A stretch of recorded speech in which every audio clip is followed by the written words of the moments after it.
This is a long passage from John 3, but it's important for us to see the whole context because we tend to misunderstand judgment. I hear many people emphasize that God is not only love, but he is also judge. And of course he is. But what kind of judge is he? In John 3, Jesus is talking to Nicodemus, explaining why he came. Listen to Jesus' own words.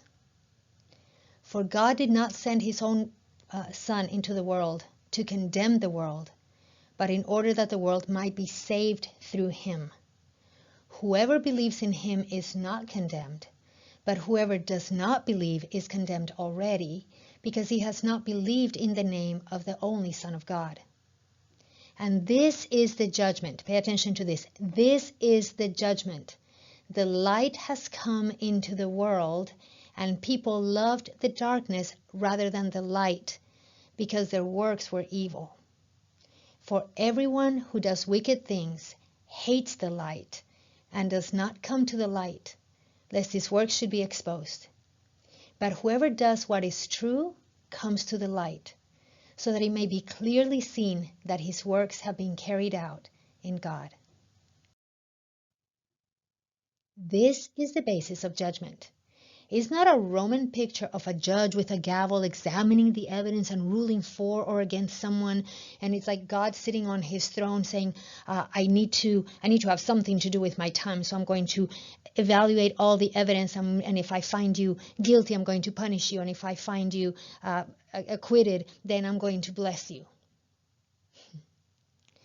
To judge is to weigh out a matter. God is judge because he is light. And when the light shines on something, it reveals the quality of that something that the light is shining on. When God says, I set before you life and death, blessing and curse, he is judging. He's telling us what has already been established. Some things will lead to life without question. Some things will lead to death without question. Some things, and we are not the ones who get to decide whether the things lead to life or lead to death. God, who is light, who is the judge, has already established it. He's already weighed it, and he has already decided. These things always lead to life. These things always lead to death. He is the judge. He has already judged, and he has established the way things are, so that the path we choose determines what kind of life we experience. What Jesus tells us is that the basis of God's judgment is the light of his being, the brilliance of everything that is good.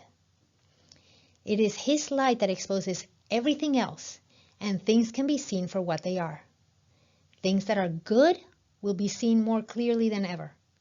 Things of evil will also be exposed for what they are. No matter how hard we try, we cannot make things that God has already established to be evil. We can't all of a sudden make them good just because we decide that they're going to be good. This is the folly of humanism. Humanism thinks that we can change, we can alter the course of what has already been established. We think that if we just become more tolerant, then these things that God has called evil, we can call them good, and therefore that'll make them good. No, God is the judge. His light shines on a thing, and his light says, this is the path of life. This is the path of death. There's no ambiguity. There's no question about it. It has been settled. This is the judgment. So, Father, shine your light upon my life right now. Expose any work of darkness in my heart, any attitude of darkness, anything that is not like you. Expose it, cleanse it, get it out of me. Fill me with your light and teach me how to walk in your light.